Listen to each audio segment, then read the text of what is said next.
Ontem, a Câmara dos Deputados decidiu revogar a medida provisória assinada pelo presidente Jair Bolsonaro, que transferiu o COAF do Ministério da Fazenda para o Ministério da Justiça.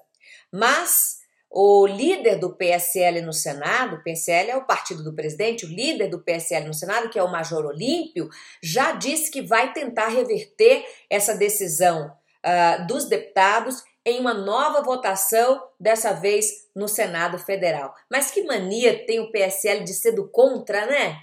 Que coisa. Bem, essa história de quem fica com o COAF, ela tem gerado muita polêmica, tem gerado muita confusão. Então vamos tentar esclarecer esse imbróglio.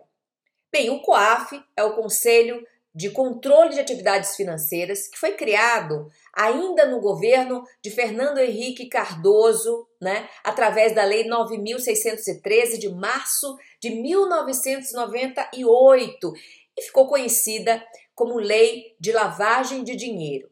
Além de ter criado o COAF, esse dispositivo legal, ele trata dos crimes de lavagem e ocultação de bens. O COAF, ele tem por objetivo, ele tem por missão, fiscalizar as operações financeiras, examinar e identificar suspeitas, indícios de atividades ilícitas e comunicar essas suspeitas às autoridades competentes para que sejam instaurados aí os devidos procedimentos ou processos legais. Então, o COAF é, por natureza, um órgão auxiliar do Ministério da Fazenda. Foi criado para isso. O COAF, ele ajuda na prevenção e na identificação de crimes financeiros.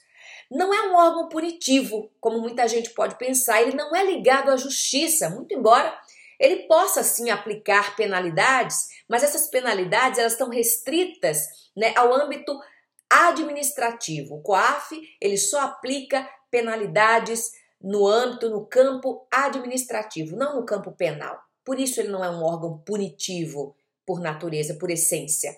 O COAF, ele é consultivo, porque ele reúne serviços de inteligência e ele tem acesso privilegiado a informações de empresas, de pessoas físicas e até mesmo de autoridades, como, por exemplo, vereadores, prefeitos, deputados, governadores, senadores, ministros, vice-presidente e presidente da República. Não esqueçam que foi o COAF quem apontou as movimentações suspeitas do senador Flávio Bolsonaro na época, no período em que ele exercia o cargo de deputado estadual pelo estado do Rio de Janeiro. O Conselho de Operações Financeiras, o COAF, ele detectou que o filho do presidente recebeu 48 depósitos suspeitos no prazo de um mês, no total de R$96 mil. E todos esses depósitos eram realizados de 2 em 2 mil reais, a cada R$2 mil, e eram depositados no caixa eletrônico da mesma agência bancária que fica dentro da Assembleia Legislativa do Rio de Janeiro. Pois bem, o relatório do COAF foi o pontapé inicial de uma investigação do Ministério Público que está acontecendo contra o senador Flávio Bolsonaro por suspeita de ocultação e lavagem de dinheiro.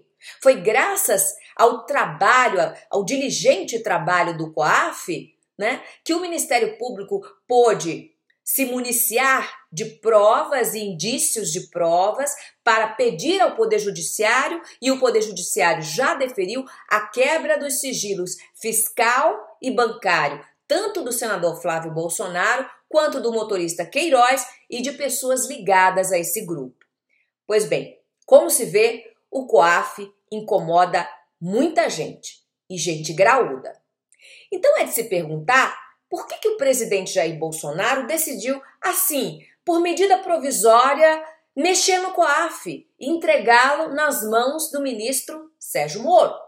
Logo o COAF, que vinha funcionando tão bem no Ministério da Fazenda, ou não foi o COAF quem municiou a Lava Jato de provas e indícios de provas suficientes para a investigação, para o indiciamento, para o processo e para a condenação de corruptos e de corruptores dentro e fora dos governos, políticos ou empresários, ligados à área política ou ligados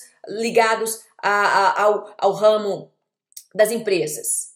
Não foi o COAF quem municiou a Operação Lava Jato, né? Com essas provas, né? Então, por que Moro, o ministro da Justiça, né, que foi juiz na Lava Jato, que sabe, né, da boa atuação do COAF, por que o juiz Moro, o ex-juiz Moro, insiste em tutelar o COAF? Por capricho? Por ambição? Eu acredito que fizeram bem os deputados federais quando restabeleceram a ordem das coisas, quando devolveram o COAF ao Ministério da Fazenda, onde ele sempre funcionou e funcionou muito bem. O COAF, ele foi criado para isso, ele foi criado para auxiliar o Ministério da Fazenda. Está na lei, ponto. Mas aí vocês podem perguntar, mas e o presidente Bolsonaro não baixou uma medida provisória para oferecer o Conselho de Controle de Atividades Financeiras ao ministro Moro? Sim, o presidente fez valer a sua suprema vontade, mas medida provisória, a priori, não pode mudar o que está na lei.